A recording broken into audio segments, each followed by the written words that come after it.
So good morning, everybody. My name is John Mullen. I'm the Director of Technical Services and Research for the IATMO Group and the Technical Liaison for the Radiant Professionals Alliance. And this is our first version of the RPA virtual sessions. It's a new webinar series that'll be hosted on YouTube. Today's show will be featuring Lance McNevins.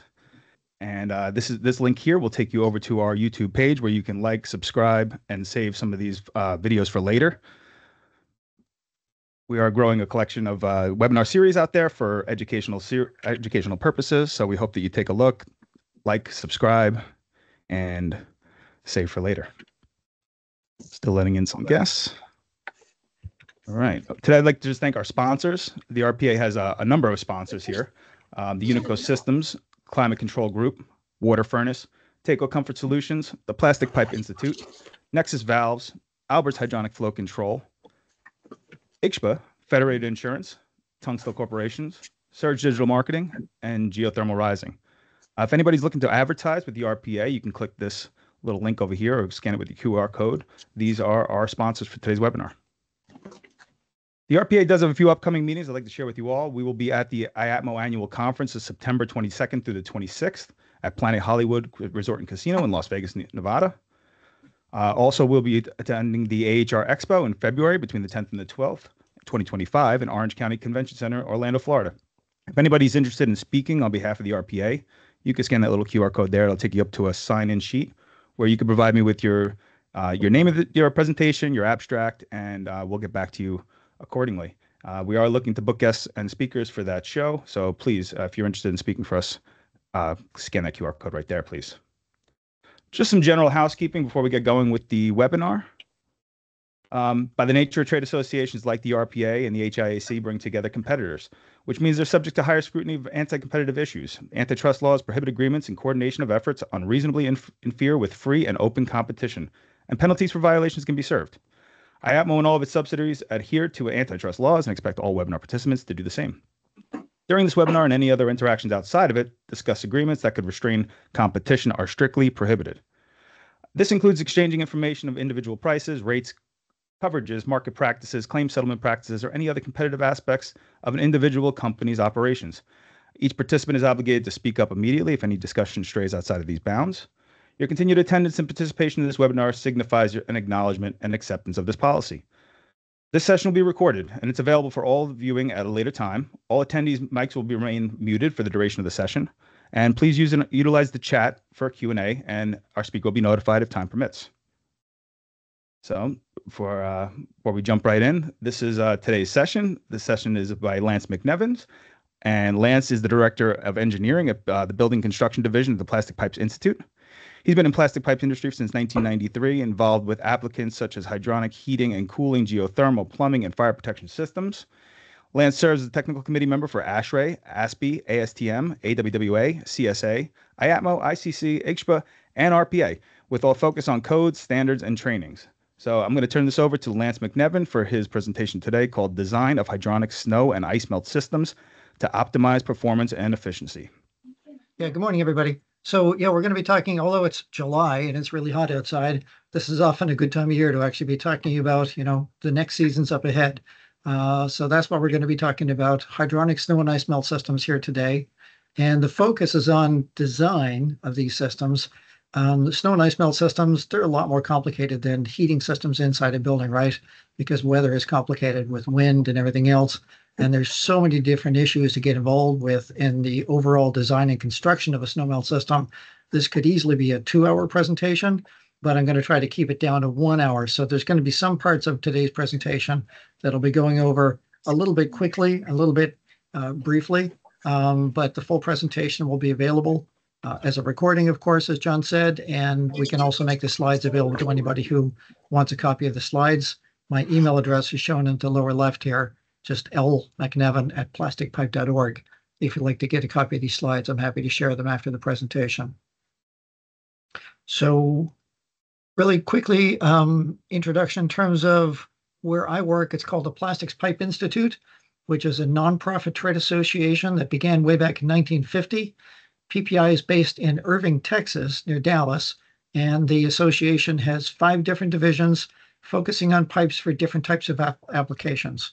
Our mission is shown here, And our main activities are research, education, technical expertise, and advocacy for all the different types of piping materials that we represent.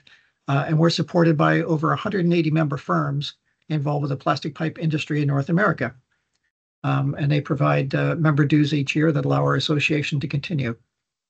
So I work for the portion of PPI known as the Building and Construction Division, or BCD, and BCD focuses on plastic pressure pipes used in plumbing and mechanical systems. So we probably should be called the Plumbing and Mechanical Division, but we go by BCD. So these are the piping materials that you see here in this family picture at the bottom, from CPVC to polypropylene and everything in between. And these are the pressure pipe materials that you'll find that are approved in our codes for these applications. Excuse me just one second to clear my throat.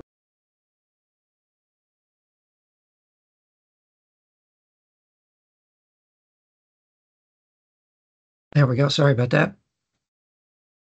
So today's focus is going to be not on the pipes so much, but on how we can use them correctly to make a good hydronic snow and ice melt system. So here's kind of a definition of what that means. It says a snow and ice melt system. It's a hydronic system, meaning a fluid-based system designed to remove snow and ice by circulating a heat transfer fluid through tubing installed in an outdoor surface. So hopefully that was pretty obvious that that's what we're going to be talking about. These systems have been around for decades and decades, and they're used all across North America and all over the world in all climates where you see snow and ice. Like I said before, we're not going to be focusing on pipe materials very much in this presentation. But if you're new to these systems, the main types of pipes, if you're trying to visualize what kind of pipes are used in the outdoor area, it's typically PEX, cross-linked polyethylene, or PERT, which stands for polyethylene of raised temperature resistance. These are flexible plastic pipes that come in coils in long lengths and are rated for high temperature operation. Those are typically the pipes that you see in the outdoor surfaces, and then the pipes that you see supplying warm fluid to the manifold or in the mechanical room. Those could also be PEX or PERT, or they could be other materials known as polypropylene or CPVC. So as I mentioned, these snow and ice melt systems aren't new. And I love history. Many of you probably do as well. And over the years, with all kinds of people I've met across North America, people have actually shared some really cool old manuals with me. And in fact, the images on the left here are from the A.M. Byers Wrought Iron Pipe Company. And they did a manual on design of snow and ice melt systems using wrought iron pipe way back, I think it was in the 1930s or 40s. And it was a really good manual. It had a lot of great design advice. And back then, they were literally using welded steel and iron pipes. And sometimes they even had pictures of guys with big pipe benders trying to make curves in the pipes. And then after that, people used a lot of copper for outdoor snow and ice melt systems. And the company Revere, they made copper tubing for a while. They also had a really nice manual on snow and ice melt systems. Both these manuals have been scanned, and I think you can actually access them on an archive page within the RPA website. But it was just really charming and clever how they developed these systems, almost 100 years ago, and wrote really good manuals on them. But today, the relevance of these systems, there's kind of 5 main points here for what is the relevance of a snow and ice melt system today. Safety, convenience, and savings is actually really important in the first bullet here. And it also mentions changing weather patterns. So there's a lot of places today that didn't used to snow that much in the past, but due to climate change and everything else, they're actually getting more snow in the past.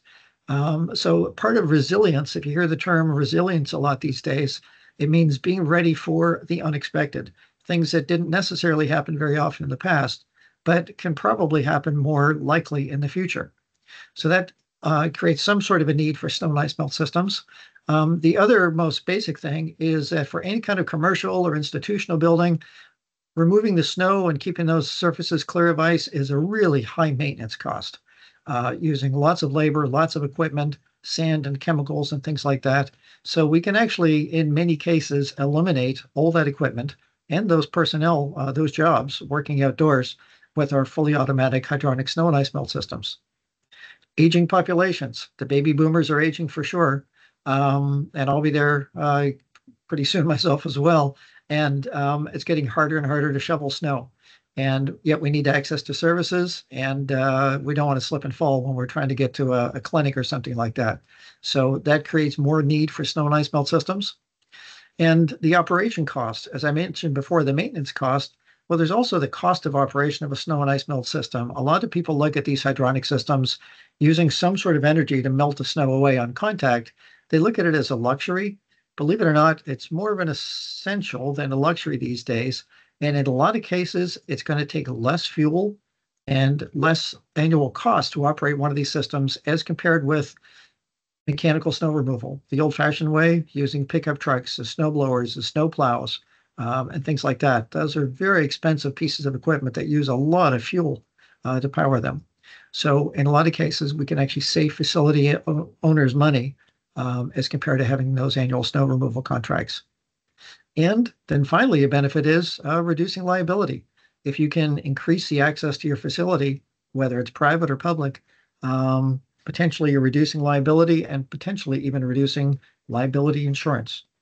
So that's kind of some overall relevance. Now, here's our presentation outline. And there's 6 different elements to the presentation. I'm going to go through the first 3 of them as quickly as I can so we can focus mostly on item number 4, which is the 5 main design steps. But we're also going to talk a little bit about control strategies and a little bit about operating costs at the end as well. So 6 different parts here. I'm going to go through it as quick as we can without trying to rush the most important parts. So the first part that we're going to talk about quickly is the benefits of snow and ice melt systems. And we've got actually 6 benefits listed here, A, B, C, D, and E. So I'm just going to touch on each one of these quickly. And I think for most people, if you live in a winter climate, these benefits are going to be pretty obvious. But the first of these that's listed is better safety, obviously, and the reduced risk of slip and fall. So obviously, if you're creating nice, dry outdoor surfaces with no hidden ice and no piles of snow, that's going to be much safer for everybody accessing that building, whether it's a government building or a private house or a big giant casino, like the image on the right-hand side. On the left-hand side, we see a fellow in downtown Washington who they've scraped the sidewalk, but there's still all kinds of snow and ice left behind. So now he's going with salt to try to prevent people from slipping and falling on the salt or slipping and falling on the ice. With a snow and ice melt system, you eliminate those hazards. So it's much safer. And then, like I mentioned before, if it's a commercial facility or an institutional facility, this can result in reduced liability, or at least the potential for that, right? Because we know how slip and fall hazards can happen, and we know that many of them can result in lawsuits for creating dangerous surfaces. So if we look at these pictures here, the picture on the left is a commercial facility where the maintenance person is trying to create a nice, safe entrance to the building after a decent-sized snowfall, but it's going to be pretty hard to make that really clear. The image on the middle, though, is an actual operating snow and ice melt system on a public surface in downtown Montreal, Canada, where they have some fairly slippery marble slabs for walking on. Not a great walking surface when covered with snow and ice, so very good application for a snow and ice melt system. What about the basic convenience, especially when we're talking about private residences?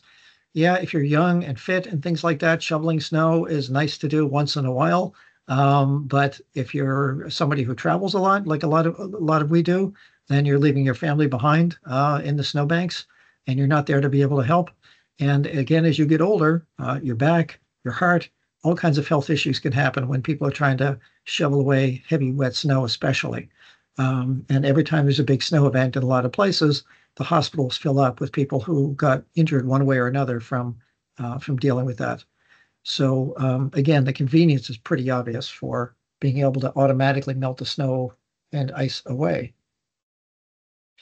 The lowered maintenance cost. So this is going to be a little bit suspicious for a lot of people when you think about how much energy it might actually take to melt snow and ice away with big boilers or other kinds of heat sources.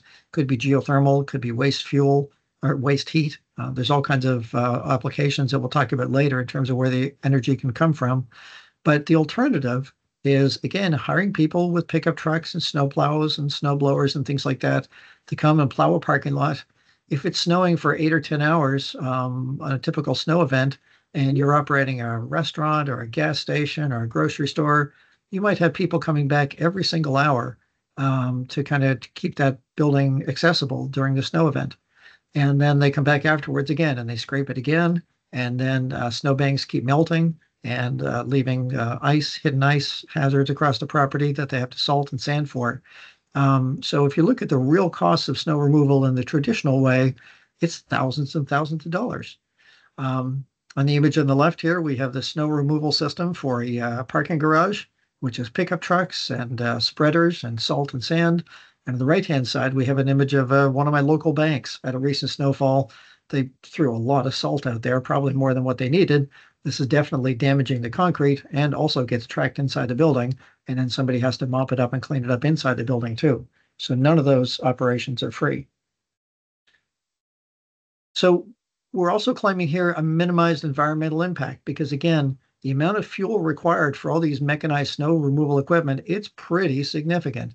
If we compare that with the amount of fuel required for high efficiency boilers or other types of high efficiency thermal devices, again, whether it's waste heat or geothermal or potentially a solar system or all kinds of other opportunities for using different heat sources to be able to transfer that heat into our outdoor surfaces.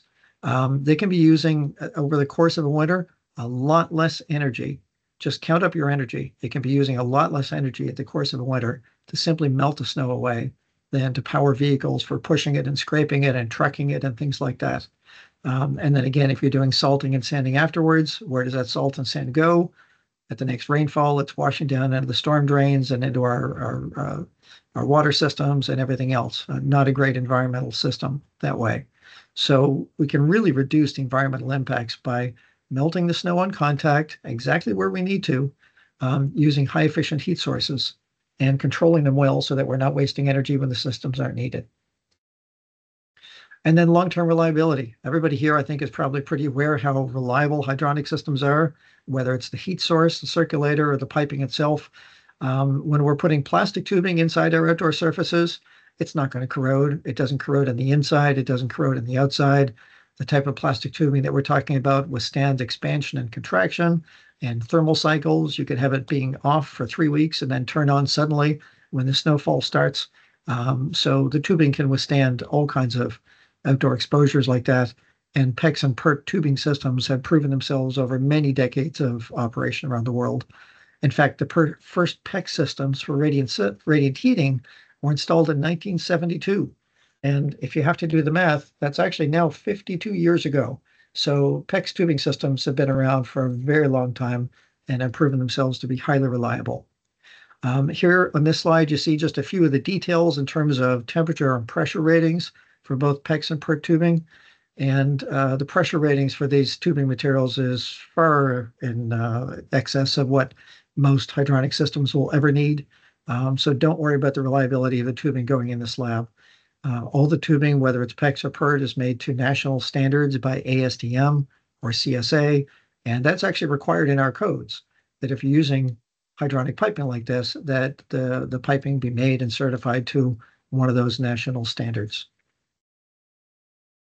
And then for the indoor piping, like I said before, that could also be PEX or PERT, but CPVC is also a good tubing material or piping material for the indoor piping.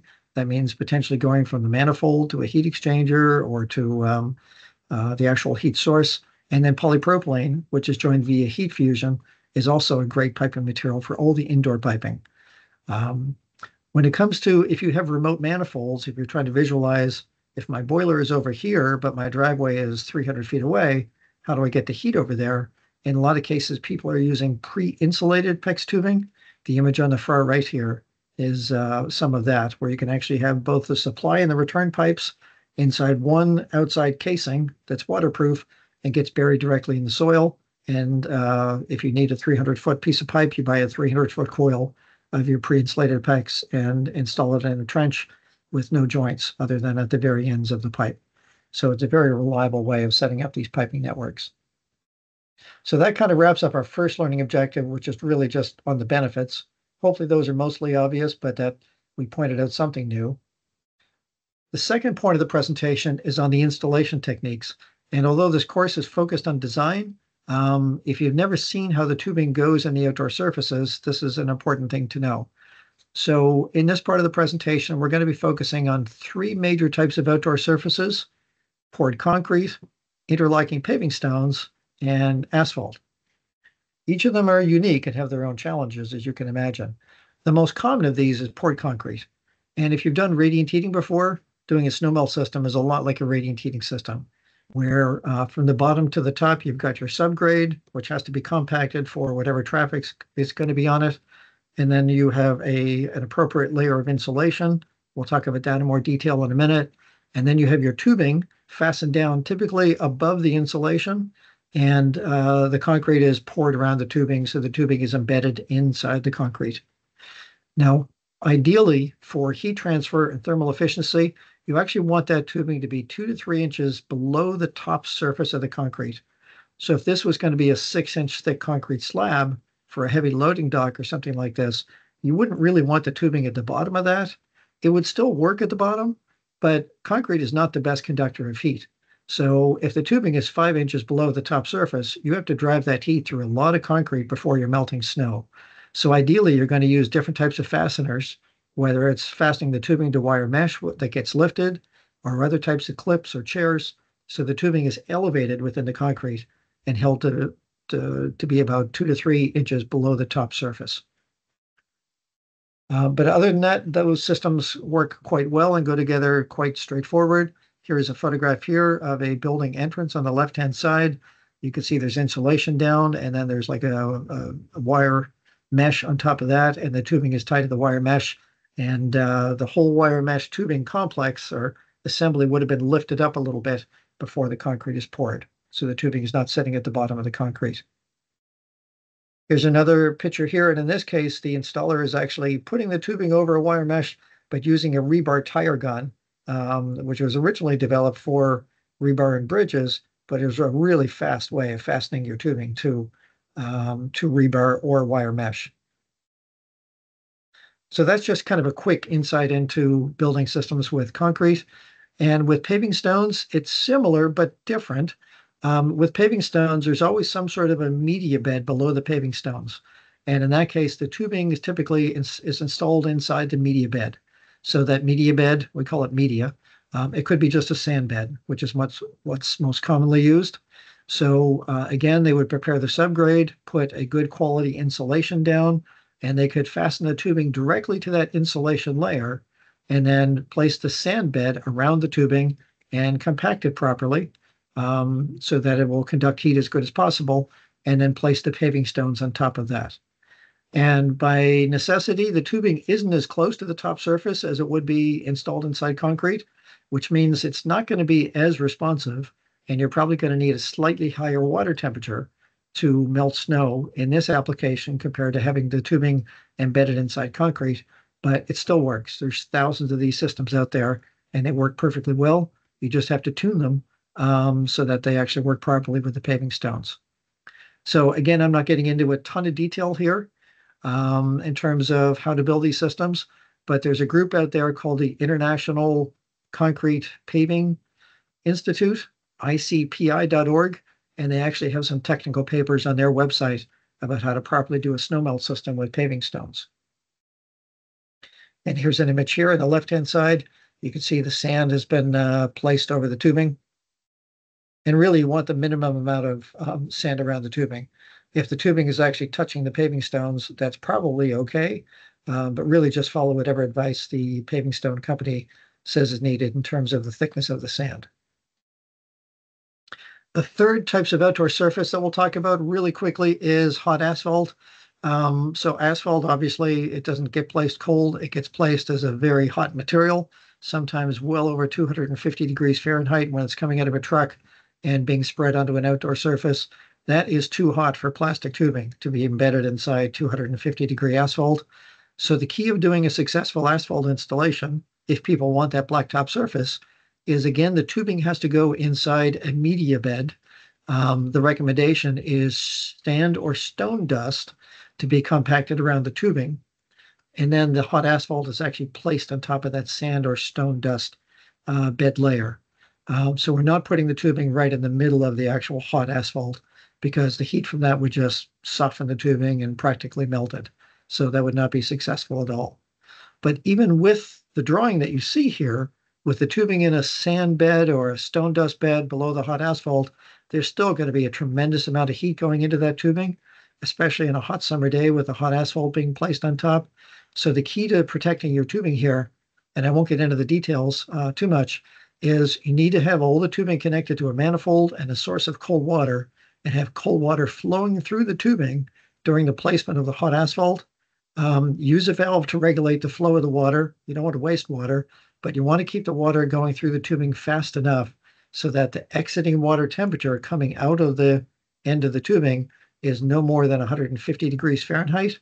And then that protects the tubing against excessive heat exposure.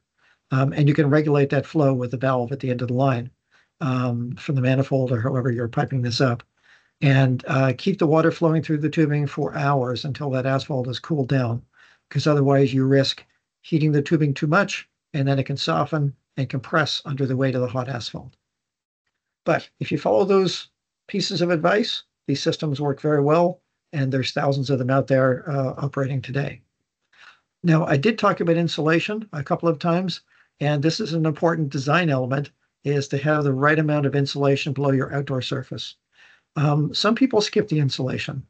And, if you're building an outdoor surface where you're using waste heat from a data center or something like that, and you're going to run this system 24/7 all winter long, and you're not concerned about how much heat goes down or the response time, that could be one opportunity to actually skip insulation. But most of the time, it's going to be much better to have a good solid layer of insulation between your outdoor surface and the frozen cold earth down below. If you don't, imagine you have a system that you're just starting up and it's 18 degrees Fahrenheit outside when you turn the system on, and you've got tons of concrete sitting on top of billions of tons of frozen cold earth, and you start heating up that concrete, heat goes to cold. And a lot of that heat will just be transferred down into the earth down below, which means it's sucking out the heat from your heat source and really slowing down the response time of your snow and ice melt system. So the prediction is you could actually have 50% downward heat loss if you don't have proper insulation, which means you need to double the size of the heat source, double the size of the pumps and the pipes and everything else, because half of that heat is just going to the earth. Instead, if you have a proper layer of insulation, you can greatly reduce the amount of downward heat transfer, not eliminating it. There's always going to be some, but you can get rid of most of it with a good layer of insulation down below. And that also makes the system much more responsive, because most of these systems don't run 24/7. They turn on when needed and turn off when not needed.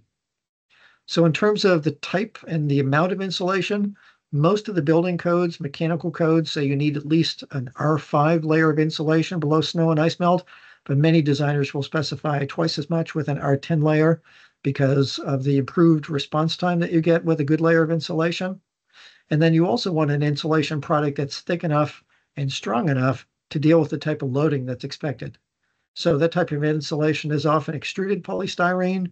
It could be polyurethane foam that's just sprayed on the earth or sprayed on an existing surface, or some other type of expanding foam. But most importantly, if this is going to be not just pedestrian area, but something with vehicle traffic, you have to make sure that the insulation layer that you're putting down is actually rated for that type of compressive loading. Because a lot of wall type insulation for insulating your walls, that's not suitable for a loading dock or a roadway. So it's going to be more expensive to get the right type of insulation, but it's available and it's important. So that wraps up some installation techniques. The next part of the presentation is actually walking through kind of the top 10 application types. And I'm going to go through this pretty fast, but this is just kind of a way of allowing everybody to visualize how different systems get installed, so you can see the tubing in different types of outdoor surfaces. So we're going to go through this big list of top 10 applications shown on the left here. The one that you're looking at is actually a ski lodge, as you can tell by the ski lift over on the right-hand side. So ski lodges often have radiant heating inside the building and snow and ice melt outside the building to keep all that snow from being tracked around where people would slip and fall in their ski boots. So for sidewalks, very obvious that a sidewalk is a great place to have snow and ice melt, and this could be for private or public or businesses. There's all kinds of great applications for doing sidewalks. This image here that just floated in, this is Holland, Michigan, and that's an image from IATMO's e-official magazine. Holland, Michigan has like a 30-year-old snow and ice melt system in the downtown area that's actually powered by waste heat. So it's a great example of a really efficient system bringing public safety. And there's another image on the right of a commercial building entrance. And then on the far right here, the image that just came in is a public building entrance. So you see in the snowstorm, the snow melt system is working well. And then in some cases, it's pretty tiny to see that last picture that just floated in, but that's basically an outdoor vault that has the word snow melt on it on a sidewalk in downtown Anchorage, Alaska, that actually contains the manifolds for snow melt systems. So if you're wondering where these manifolds are going to be, you can place them in outdoor vaults and then use the insulated pipe to run the hot glycol all the way out to wherever the manifold is and have the manifolds close to the actual heated surface. There's another image there for a hotel entrance. Steps, obviously big hazards. Even on a dry day, steps are a hazard. So we don't want to be walking on them all covered in snow and ice. So there's all kinds of different ways of actually adding snow and ice melt tubing into different types of steps and different types of construction. But ideally, you actually want the tubing as close to the finished surface as possible. Again, within 2 inches of the finished surface. You don't want the tubing embedded deep inside a big poured concrete slab step apparatus, because then the tubing will just be too far away from the actual heated surface. So here's some good illustrations here. Number 1 and number 2 are kind of showing what it would be like if the tubing is at the bottom of the poured concrete steps. And as you see, some of that tubing could be 8 or 10 or 12 inches away from the actual heated surface, and it's not going to be very effective. You can make it work with enough time and temperature, but it's not going to be responsive or really effective. So images 3 and 4 are actually showing the tubing being lifted up, and that could be via rebar or something like that, so that the tubing is really close to the net finished surface. Much better way of doing it. And here's a great illustration here, showing how you can actually route that tubing back and forth. How about pool decks? A lot of people, privately don't have a heated pool deck or not using a swimming pool in the wintertime. But if it's a commercial building, like a hotel or a spa or something, where they actually are keeping the pool or the hot tubs heated all winter, people actually want to be able to walk there without having their feet freezing to the ground. So it's a great application to actually have snow and ice melt near the outdoor pool decks. And in fact, if you just keep it warm all the time, even when it's not snowing, it transforms and operates as a patio heating system, which can actually keep people warmer as they're walking to the pool decks, even if it's not just for melting snow. Driveways. There's all kinds of shapes and sizes of driveways. Here's a private residence, pretty nice one. They've got a beautiful snow melt system. Again, another private residence, a pretty nice one with paving stones. Another private residence with colored concrete. You probably don't want a pickup truck scratching that up if you're putting in really nice outdoor surfaces. Or this one here on the right, when you have like stamped patterned concrete, I really don't want a pickup truck with a plow on the front dragging it across that. So it's a great opportunity to have a snow melt system and protect the outdoor surface. And there's a big condo complex with the system in operation.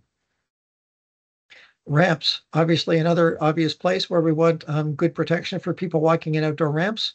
There's a great image here of a complex ramp system, but with flexible tubing. It's no problem to follow the contours. Another image there of a ramp in operation. And then there's vehicle ramps, of course, for cars and trucks and parking garages. And here come some more images of those ramps in operation. Roadways, believe it or not, in some places the roads are so steep and it snows so much, especially like in ski towns in Colorado or Utah or something like that, where they will actually snow melt the entire street and just have good drains at the bottom to capture that snow melt liquid and let it be drained away. But there's a few, that's just one image there on the left of a place in Colorado. And recently I saw a news alert that Vail, Colorado is looking at using geothermal heating for snow melt systems throughout the town of Vail. So that would be a great idea. Parking garages. We can have snow melt in the inclined ramps of exposed parking decks. Here's 2 images here. The left before and the right after. Separate buildings, of course. And then this new image coming in here, it's actually an exposed parking deck on the top of a Toyota Lexus car dealership in downtown New York City. And they park their cars outside there throughout the whole year. And to allow people to get access to the cars in the wintertime, they have a snow and ice melt system there. That was a recent project. Train stations, obviously, you want good, safe access to trains left and right there. All kinds of aircraft applications. In this case, they're doing snow melt just near the hangar doors so that the sliding hangar doors don't freeze up. Great application. How about aviation? Well, also at aviation facilities, if you've ever been to DFW Airport, they have an outdoor train called the Skylink that runs on rubber tires on a concrete track. Well, if it snows or ices down there, that train would be stuck wherever it's sitting. So there's actually a snow melt system in that train. And then helicopter landing pads, a medevac helicopter need to get access, and then even turf conditioning systems. So whether it's a golf course or a football arena or soccer arena, something like that, where people want year-round access, also great applications for outdoor snow and ice melt. So that was a wide range of applications, and there's lots of others out there too, but this just kind of gives an idea of the variety you can get into. All right, so let's focus on the actual design steps now.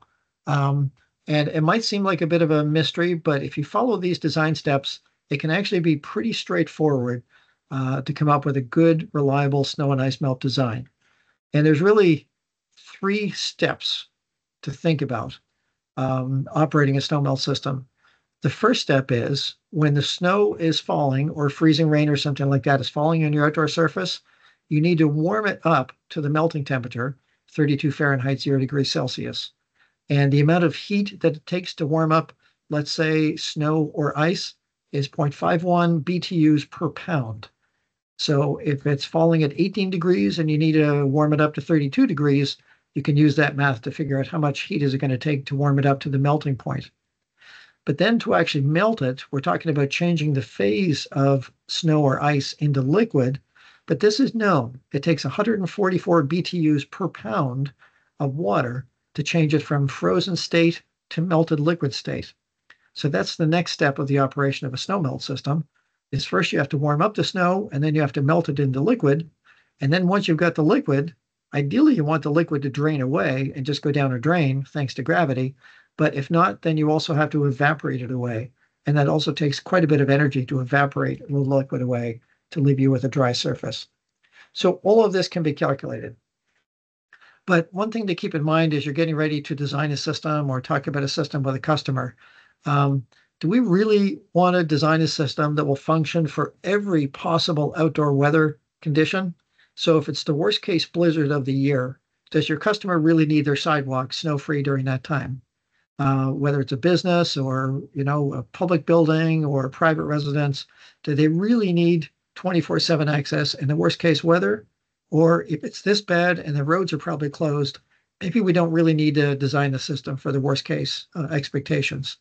So a big part of snow and ice melt design when determining how many BTUs we need to use to melt snow is to also determine how good does the system need to be or how critical does it need to be.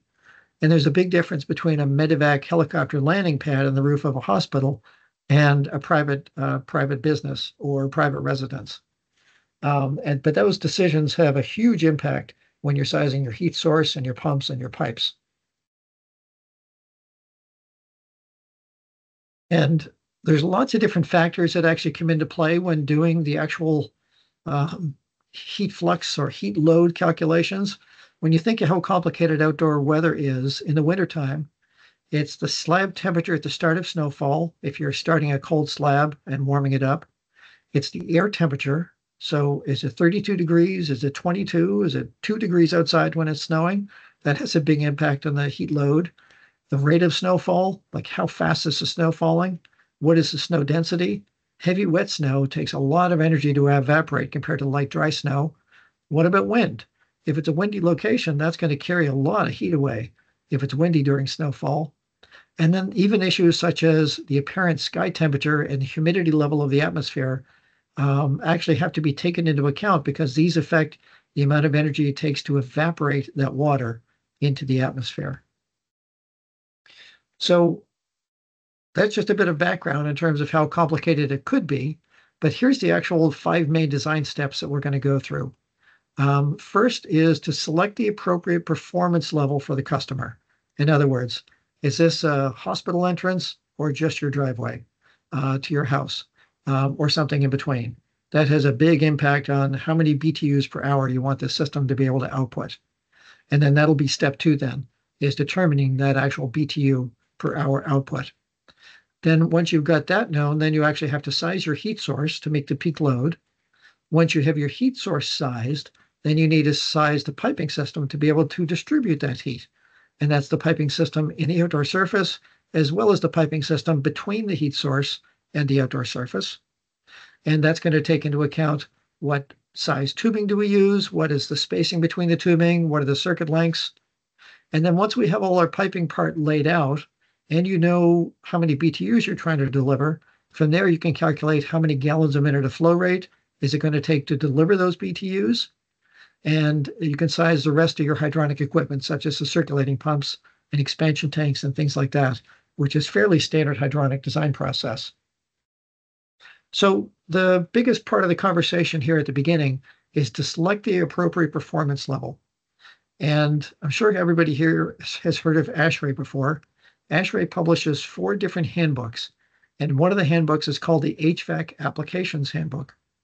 And within the HVAC Applications Handbook, Chapter 52 is on snow melting and freeze protection. So a lot of this design advice I'm going to give you here is actually coming directly from the ASHRAE handbook. And they use the term heat flux to describe how many BTUs per square foot per hour you need for a snowmelt system. And they actually publish suggested heat flux values for the major US cities. Now, for other cities that aren't on the list in the ASHRAE handbook, you can select a city that's close to one of the ones in the handbook. And by close, I don't just mean physically, but close in terms of expected outdoor weather conditions. Or if you're in a location where the ASHRAE handbook doesn't provide you any advice about your snowmelt loads, they actually provide a series of 14 calculations that can be used to estimate the loads based on weather data. And those 14 calculations take into account all the stuff I mentioned a few minutes ago in terms of the melting energy, the warming energy, the evaporation energy, energy required to overcome wind loads, and things like this. So there's a big range of values required depending on where you are. I'm going to actually show you a screenshot of Table 1 from Chapter 52 of the ASHRAE Handbook. And Table 1 is called Frequencies of Snow Melting Surface Heat Fluxes at Steady State Conditions. Now, this table was developed years ago and probably hasn't taken climate change into account, but people are still using these tables to come up with fairly reliable systems. And at the very top of the list is Albany, New York. Alphabetically, it's conveniently at the top, and it's also a fairly snowy, wintry city in upstate New York. And what this table tells us is, first of all, Albany, New York has on average 156 hours of snowfall per year. That's a good thing to know when it comes to trying to predict operating costs. But the columns over to the right actually show you the heat fluxes during different percentage frequency distributions. So whether it's 75 or 90 or 95, that means if you were designing a system that would keep up with 75% of historic snowfalls, you would pick a number out of the 75% column, which is a pretty low number. If you want the system to keep up with a greater percentage of snowfalls, like 90% or 95%, you move over to the right and you pick the higher numbers. And they provide extra safety. So at the extreme upper right corner, you see 100%, 321. What that means is if you were designing a snowmelt system from Albany, New York, that would keep up with 100% of expected snowfalls and keep the area 100% snow-free, that could require as many as 321 BTUs per square foot. Now, most of the time, the system wouldn't need that much, but if you were actually promising to have a system that did that 100% value, you'd have to size everything to be able to output that many BTUs, even for the worst 2 or 3 hours of the year. So the columns for 75, 90, 95%, those probably make sense based on how good you need the system to operate. But the rows also need some explanation. And the rows are called snow-free area ratios. and see how the three rows are listed as 1, 0.5, and 0, with big differences in the numbers. What does this mean? Well, the snow-free area ratio refers to, do you really need the area to be snow-free during the snow event, or is it okay if a little bit of snow builds up during the snow event? So if it's like a hospital entrance and people walking in, it's probably not okay to have a bit of snow building up during the snow event. You probably want that to be 100% snow-free during the event. But if it's just a street in the neighborhood and it's snowing pretty hard, but you can allow a little skiff of snow to build up and keep melting that snow as it falls, it takes a lot less energy to do that. And if that's safe enough for the people that are going to be driving on the street, that allows you to size the system for much lower loads and a lot less energy and a lot less cost. So the three choices that ASHRAE gives us are snow-free area ratios of 1, 0.5, or 0. And the explanations are shown here. Now, this table here is just from PPI. This is just our advice in terms of what types of frequency distribution or snow-free area ratios you could select for different types of applications. So if you look at something like a commercial parking ramp, if it's a ramp to get into a commercial parking area, you want a snow-free area ratio of 0.5 or 1, and probably frequency distribution of 90 to 95%. If it's snowing harder than 95% of all historic snowfalls in that area, people probably aren't using the ramp that day. They're probably not coming and going because they're stuck indoors.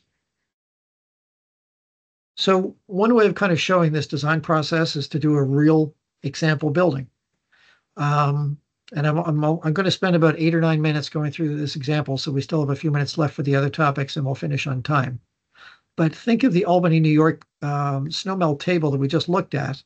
Imagine there's a real building being built in Albany, New York, and they actually have a ramp going into underground parking for residential. It's an apartment building.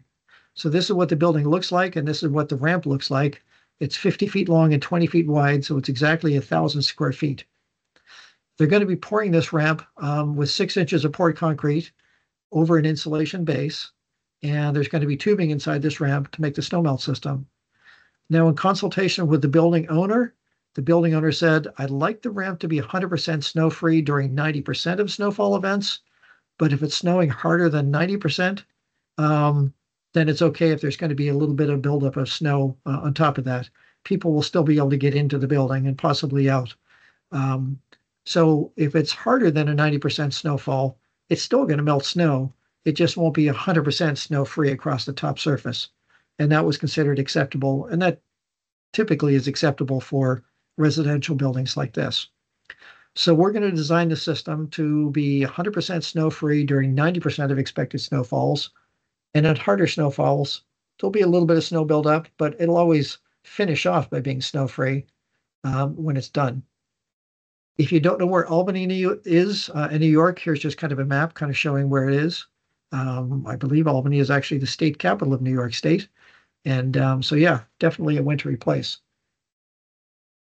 So if we go back to that ASHRAE table, let's try to find the heat flux load value that ASHRAE recommends based on a area free ratio of 1, meaning 100% snow-free during 90% of historic snowfalls.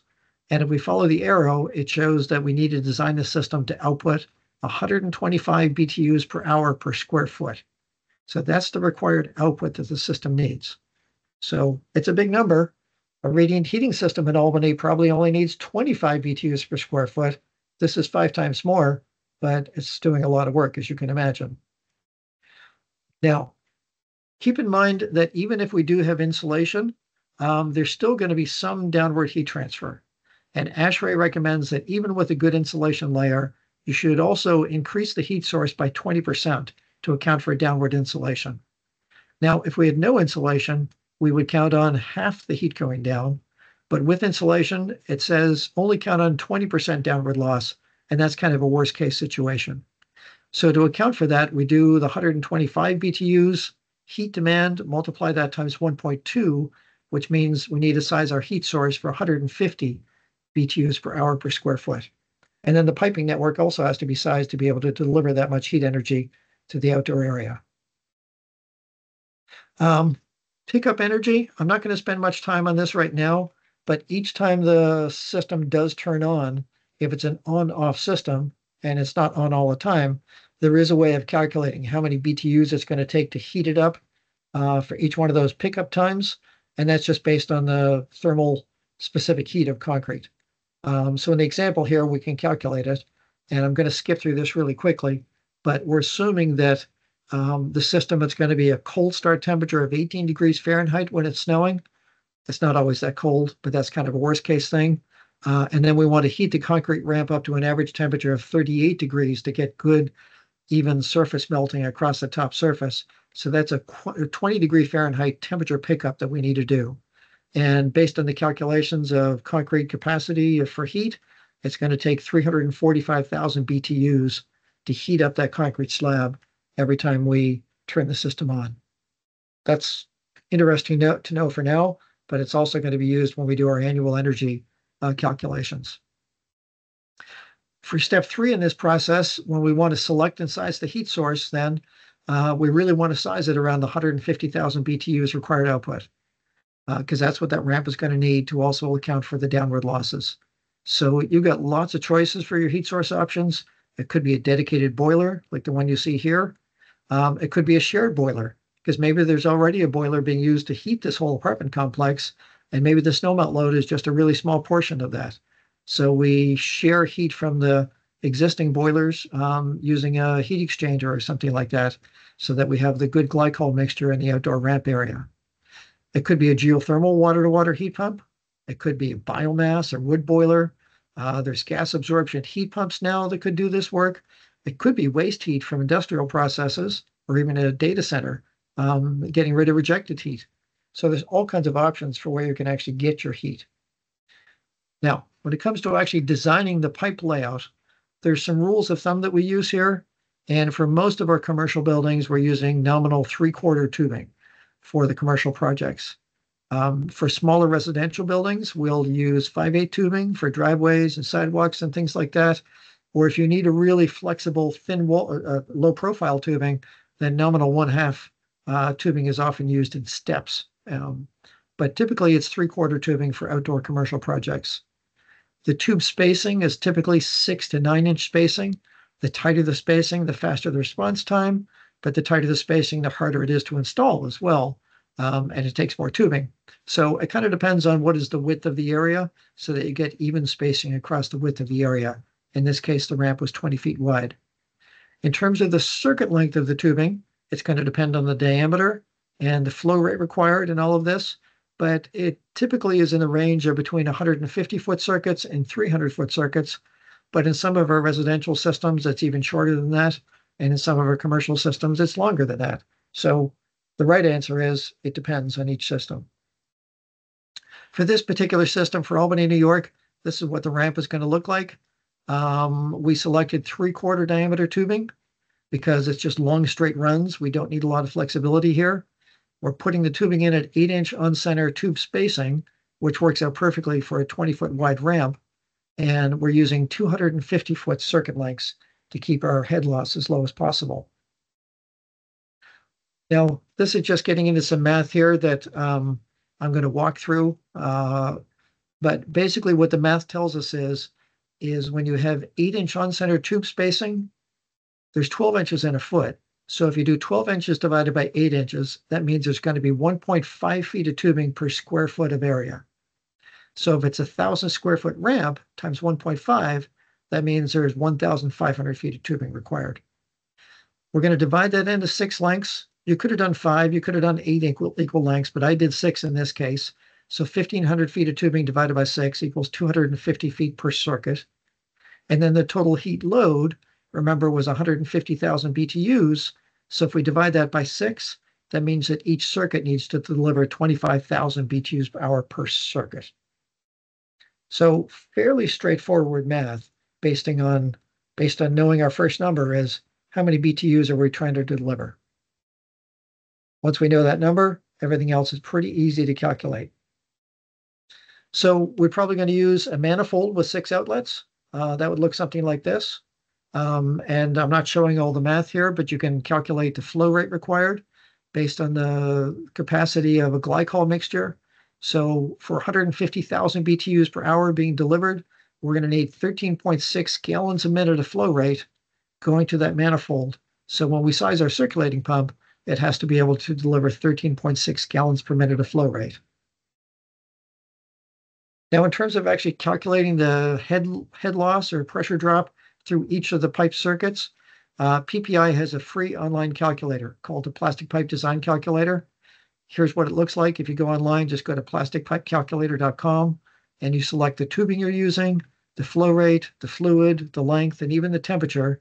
And when I've done this for these circuit lengths, it shows that there's going to be 13.9 feet pressure drop through each of the pipe circuits.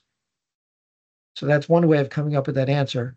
So then when it comes to actually sizing the circulating pump, obviously you need a circulator that can deliver 13.6 gallons a minute while overcoming that much pressure drop, plus all the other pressure drop and the pipe that goes to the manifold and through the manifold and through the heat source and everything else.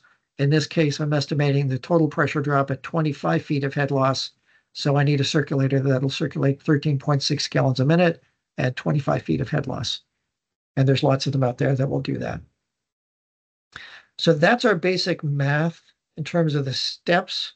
Obviously, that was pretty fast, but we really just want people to know that there is a process you can go through for doing fairly reliable calculations for these snowmelt systems. Now, I've got 2 minutes left before 1 o'clock. So in terms of control strategies, at a big picture level, here's 3 basic control strategies that people choose for snowmelt systems. There's the on-off type system where you turn it on when you detect snow and you turn it off when you're done melting. And that's obviously going to be the most economical one if you're paying for your energy. There's the idle melt strategy, which means even when it's not snowing, you don't turn the system off. You let it idle, meaning maybe you keep the concrete at 28 degrees Fahrenheit so you have faster response time at the next snowfall. It's going to take a lot of energy to do it. It's kind of a luxury. But if it's a critical outdoor surface area for a public building, that may be an important strategy to reduce response time, make the system respond more quickly. And then the third strategy is just always on. If you have an unlimited source of energy, like it's waste heat from a data center or something like that, there's no harm in just keeping the system on for the entire winter. Turn it on in November and turn it off in April. So your outdoor surface is always on. You're always using pumping energy to do that, but that's really the only energy you're using because you're just delivering waste heat for a building through the outdoor surface and actually helping to air conditioning a building or something like that through your outdoor ramp area. Operating costs. I'm not going through all the math, but for this Albany example that we just did, if you wanted to try to visualize or imagine how much energy it would take to operate that for a year, here are the 10 pieces of data that you need for doing one of these operating cost estimates. So obviously you need to know your loads. You need to know how many times per year it's going to turn on. If you're going to idle a system, you need to know how many hours you're going to be idling it through the course of a year. You need to know your fuel type, the cost of your fuel, and the energy of your heat source, whether it's 100% or 90% or 250% or whatever. When you have all these pieces of data, you can do the math. I'm not showing all the math here, but I can help somebody with this if they need the help. For this exact case in Albany, New York, based on the fuel costs of a couple of years ago when I first built this presentation, it worked out that this ramp in Albany, New York would need 30.3 million BTUs a year, which sounds like a lot, but that for a 90% efficient boiler, it would cost about $5.25 per million BTUs being produced by that boiler. So if you simply multiply those two numbers times each other, that works out to about $160 a year in fuel costs to operate this ramp.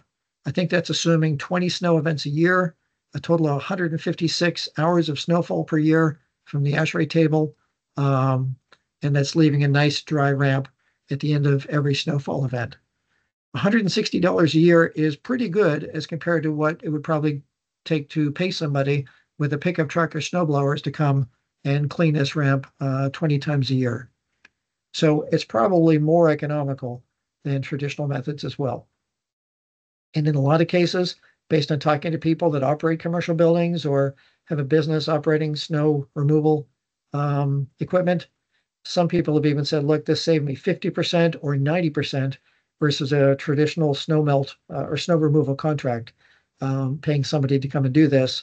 And the fully automatic system, it's always on time. It starts at 3 o'clock in the morning if that's when it starts snowing. And you're never leaving a snowbank left behind because it's all just water going down a drain.